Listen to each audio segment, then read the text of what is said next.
त साथीहरु आजको यो भिडियोमा हामी फलित ज्योतिषको बेसिक स्ट्रक्चरलाई हेर्ने छौं। आजको यो भिडियोमा हामी भाव र राशिहरुलाई बुझ्ने छौं। सबभन्दा सुरुमा हामीसँग यहाँ एउटा ब्ल्याङ्क कुण्डली छ, खाली कुण्डली छ। यसभित्र कोठा मात्रै छन्, यहाँ न राशि छ, न ग्रह छ, न केही छ। अब यो यस्तो खाली कुण्डलीमा पनि एउटा कुरा हुन्छ, के हुन्छ त भन्दा भाव हुन्छ। भाव भनेको कोठा, यो पहिलो कोठा हुन्छ। यो जुन कोठा छ, यो कोठालाई पहिलो कोठा 1 नम्बरको कोठा भनिन्छ। यो 2 नम्बरको कोठा, यो 3 नम्बर, यो 4, 5, 6, 7, 8, 9, 10, 11 र 12 कोठा, जम्मा 12 वटा कोठाहरू छन्।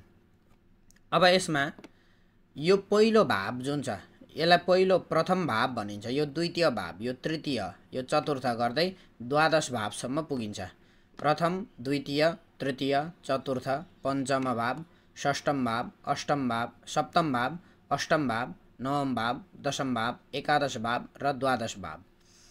अब यो भावसँगको कोठासँग हामीले रटिराख्नु पर्ने पनि आवश्यक छैन। खासमा भन्नुपर्दा यो पहिलो भाव, दोस्रो भाव, तेस्रो भाव भन्दै रटिराख्नु पर्दैन। कोठा चाहिँ यो पहिलो हो, यो दोस्रो, यो तेस्रो, यो चौथो, यो पाँचौं, यो छैटौं, यो सातौं, यो आठौं, यो 9, यो 10 नम्बरको, यो 11 र 12 नम्बरको भनेर बुझ्नु जे पर्यो। कसरी जाँदो रहेछ, यस्तो यस्तो यस्तो यस्तो यस्तो यसरी आउँछ भन्ने कुरा यहाँ आएर सकिन्छ। यो पहिलो भएर यो द्वादश, यो लास्टको भनेर यति बुझ्नु आवश्यक छ।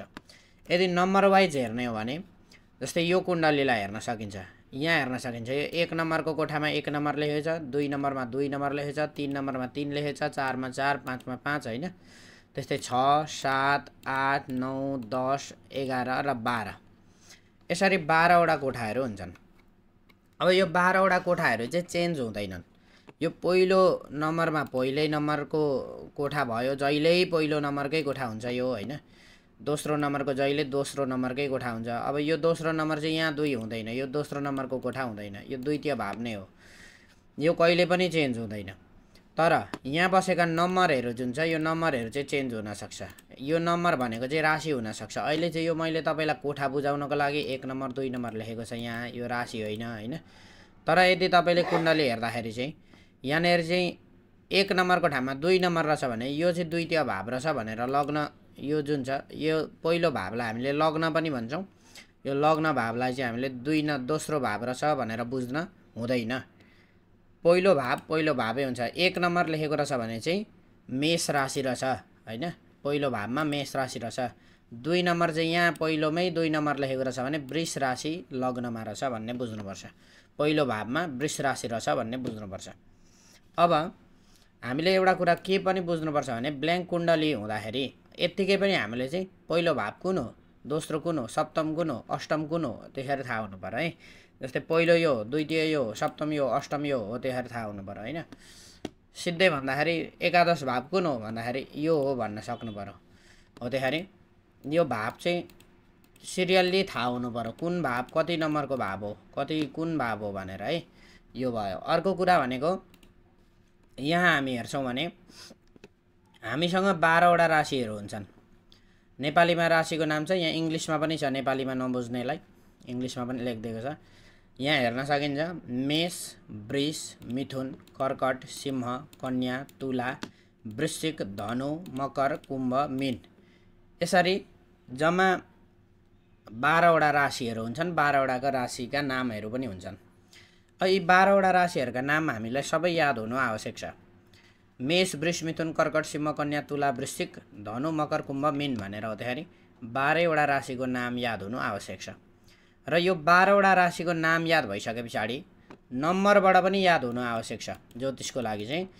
जस्तै 1 नम्बर भनेको मेष राशि हो, 2 नम्बर भनेको वृष राशि हो भन्दै झ्याट्ट जस्तै सिधै तपाईले 10 नम्बर देख्नु भने मकर राशि रहेछ भन्ने बुझ्नु पर्ने हुन्छ।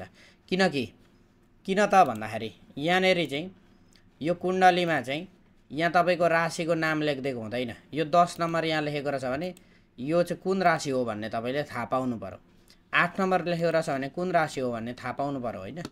1 नम्बर लेखेको रहेछ भने कुन राशि हो भन्ने थाहा पाउनु पर्यो। यहाँ भित्र चाहिँ मेष राशि भनेर लेखिदिएको हुँदैन। 1 नम्बर 2 नम्बर हो त्यसरी लेखेको हुन्छ। जस्तै हामीले उदाहरणका लागि एउटा कुण्डली हेर्न सक्छौं। यो कुण्डली हेर्नु, यो रियल कुण्डली हो, यसमा ग्रह पनि राखेको छ हैन। यो 2 नम्बरबाट सुरु भएको छ मतलब वृष राशि चाहिँ वृष लग्नको मान्छे छ। यो जुन राशि यो घरमा बसो त्यो लग्नको मान्छे हुन्छ। आफ्नो कुण्डली तपाईँले निकालेर हेर्न सक्नुहुन्छ। त्यो कुण्डलीमा तपाईँको यहाँनेरि जति नम्बरको राशि हुन्छ नि त्यो राशिको लग्नको मान्छे हो तपाईँ। जस्तै 2 नम्बर लेखेको छ भने वृष राशिको वृष लग्नको मान्छे भयो, राशिको होइन वृष लग्नको मान्छे भयो। राशि चाहिँ यहाँबाट थाहा हुन्छ, चन्द्रमा बसेको घर हेर्ने। चन्द्रमा ग्रह जहाँ बसेको छ, चन्द्रमा चम लेखेको ग्रह हुन्छ, त्यो ग्रह कहाँ बसेको छ कति नम्बरमा बसेको छ त्यो तपाईँको राशि हो कुण्डलीमा, त्यसरी थाहा हुन्छ।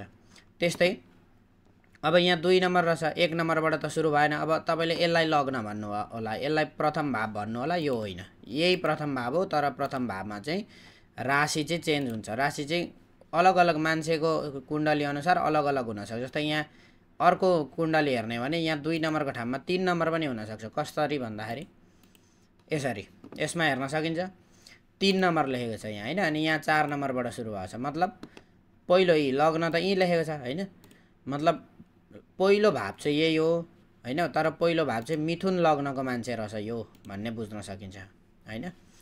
यहाँ अरू कुराहरू पनि छन्, तैपनि अहिले हामीले बुझ्नुपर्ने चाहिँ राशि र भाव बुझौँ। यो 1 number 2 number 3 number 4 number 6 number लेखेको भने 4 नम्बर हो यो होइन। 6 नम्बर लेखेको चाहिँ राशि हो तर कोठा चाहिँ 4औँ हो, 1 2 3 4 हो यसरी है। यति कुरा बुझ्यो। अब यहाँनेरि हामीले राशि हेऱ्यौँ नि, राशि चाहिँ जस्तै यहाँनेरि अष्टम भनिसक्दा अष्टम 8 नम्बर लेखेको कोठा छ भने वृश्चिक राशि रहेछ भन्ने बुझ्नु पर्यो। अब यहाँ हामीले अघि हेर्दाखेरि यहाँनेरि 8 नम्बर लेखेको कोठामा जाने हो भने यहाँ 8 नम्बरमा शनि बसेको छ होइन।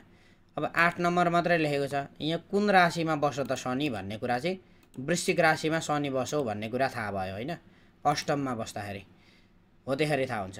अब यहाँ केतु कति कुनमा बस्यो, 6 नम्बर कन्यामा बस्यो, कन्या राशिमा चतुर्थ भावमा बस्यो, चौथो घरमा बस्यो भन्ने थाहा भयो होइन। त्यस्तै अब यो 12 भनेको मीन राशिमा गुरु र सूर्य अनि राहु बस्यो हो, यसरी थाहा हुन्छ होइन।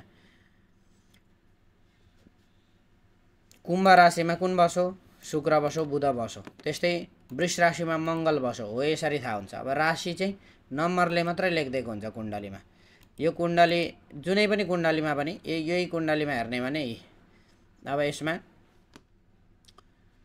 यो जस्तो व्यय भाव भयो नि भनेको यो अन्तिम भाव द्वादश भाव भयो। व्यय भाव भने मैले त्यो कुरा पनि हामी अर्को भिडियोमा बुझ्नेछौँ। यो लास्टको जुन कोठा छ 12 द्वादश भाव 12औँ कोठा, यो 1 नम्बर भए पछाडि यो द्वादश कोठा हुन्छ, 12औँ कोठा हुन्छ, किनकि यताबाट घुम्छ होइन त कुण्डली, त यताबाट घुम्छ, यसो घुम्छ, यसो घुम्दाखेरि यो 12औँ कोठा हुन्छ होइन। तर यहाँ त 1 नम्बर लेखेको छ मतलब यो 12औँ नम्बरको कोठामा चाहिँ मेष राशि रहेछ होइन, अनि पहिलोमा चाहिँ वृष राशि रहेछ हो, त्यसरी भयो। अब यसरी यहाँ चन्द्रमा 10 नम्बरको राशिमा रहेछ। 10 नम्बरको राशि कुन हो त भन्दाखेरि झ्याट तपाईँलाई थाहा हुनु पर्यो, मकर राशिको चन्द्रमा भनेर होइन। जस्तै यहाँ जान्छौँ भने 10 नम्बरमा कुन राशि छ, मकर राशि छ होइन हो। यसरी राशि यी कुरा झ्याट हेरिसक्दा थाहा हुनु पर्यो के भनेको। एकादश यो एकादश भावमा एकादश नम्बरै छ उदाहरणका लागि। कसैको यस्तै हुन्छ, जस्तो लग्नमै मेष बस्यो भने यस्तै हुन्छ कुण्डली होइन, मेष लग्नको कुण्डली छ भने यस्तै हुन्छ। अब यो एकादश भावमा एकादश राशि नै छ, एकादश राशि चाहिँ कुन हो त, कुम्भ राशि भन्ने छ्याट्ट थाहा हुनु पर्यो होइन। पञ्चम राशि कुन हो त भन्दाखेरि सिंह राशि भन्ने ठ्याक्क थाहा हुनु पर्यो होइन।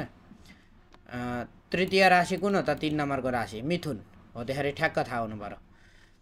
त्यस्तै अरू कुनै पनि कुण्डली हेर्दाखेरि यसरी ट्याक्क हेर्दाखेरि 8 नम्बरको राशि कुन हो त, वृश्चिक हो। यसरी यी कुरा याद हुनु आवश्यक हुन्छ। यति याद हुँदाखेरि हामीले के जान्दछौँ भने कुण्डलीमा कुन ठाउँमा कुन राशि बस्यो भनेर थाहा पाउन सक्छौँ। जस्तै कुन भावमा कुन राशि बस्यो भनेर थाहा पाउन सक्छौँ। अब यो राशि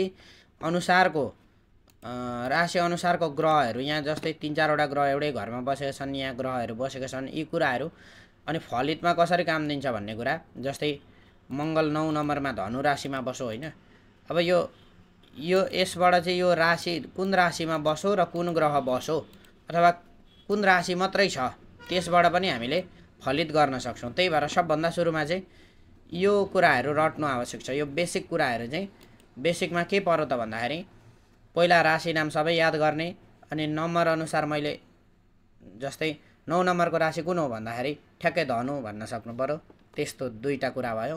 र अर्को कुरो भनेको भाव, सिधै यो कोठा नम्बर कति हो भनेर यसलाई गनाउने, यसलाई देखाउने हो भने यो कति नम्बरको हो लु गनेर भन्नुस् भन्दाखेरि यो सुरुदेखि गनिराख्नु पनि नपर्ने गरी यो कोठा चाहिँ सप्तम नम्बरको 7 नम्बरको कोठा हो, सप्तम भाव हो भनेर बुझ्नुपर्छ। प्रथम भाव, द्वितीय भाव, तृतीय भाव, चतुर्थ भाव, पञ्चम भाव, षष्ठम भाव, सप्तम भाव, अष्टम भाव, नवम भाव, दशम भाव, एकादश भाव, द्वादश भाव।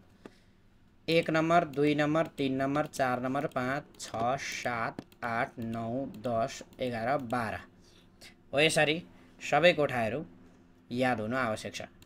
यो पहिलो घर रहेछ भनेर, पहिलो घरलाई लग्न पनि भनिन्छ, लग्न भाव अथवा प्रथम भाव पनि भनिन्छ। यो कुरा याद हुनु आवश्यक छ। र आजको भिडियोमा यति नै। अर्को भिडियोमा हामी यसलाई अलिकति अगाडि बढाएर थोरै कुरा जान्नेछौँ। आजको भिडियोमा यति नै। अर्को भिडियोमा फेरि भेट्ने नै छु। तबसम्मको लागि बिदा चाहन्छु। धन्यवाद।